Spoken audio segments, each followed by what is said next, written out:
Donc, des images de pierre et je vais ouvrir dans Photoshop.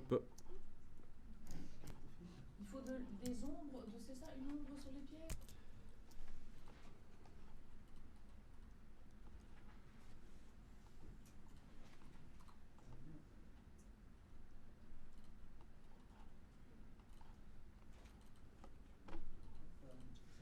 Alors, au moment où j'ouvre, ben, visiblement, il n'y a pas de profil incorporé, donc il est fort probable que ce soit le profil sRGB qu'il faut appliquer.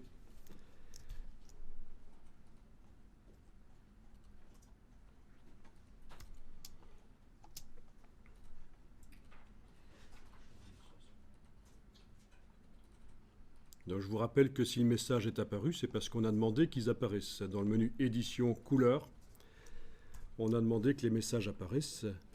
Mais à un certain moment, ce serait intéressant de parler des règles de gestion des couleurs. Si vous demandez que les messages apparaissent concernant les profils non concordants, manquants, les règles de gestion des couleurs, la RVB, CMJ et le niveau de gris, ne sont pas prises en compte. Mais si vous faites du traitement par l'eau, il faudra décocher ceci et établir une règle de gestion des couleurs. Quand j'ouvre une image et qu'elle a tel profil, ça doit être converti dans tel autre, etc. Donc ça, c'est une autre histoire. On y reviendra. Vous allez enregistrer l'image au format Photoshop.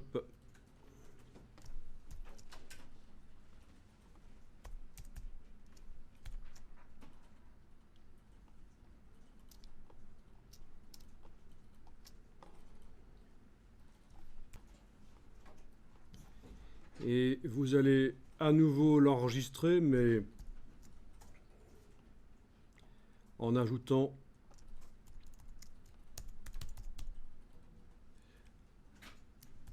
voilà, Displacement Map. D'une manière ou d'une autre, vous indiquez qu'il s'agit de la version qui va nous servir à faire, à modifier la forme du logo pour qu'il épouse un peu la forme des pierres.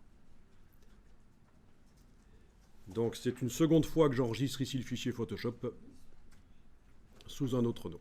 Et je ferme le fichier. Je vais aller voir sur le disque dur ce que j'ai.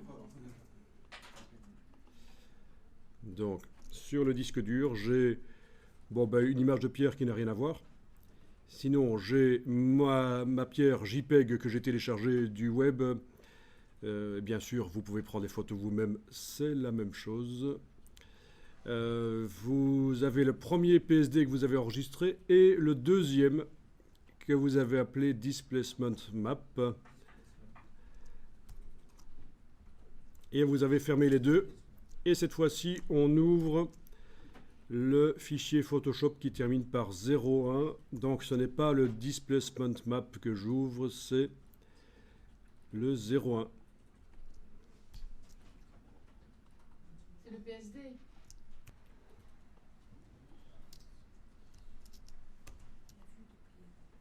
Non concordance des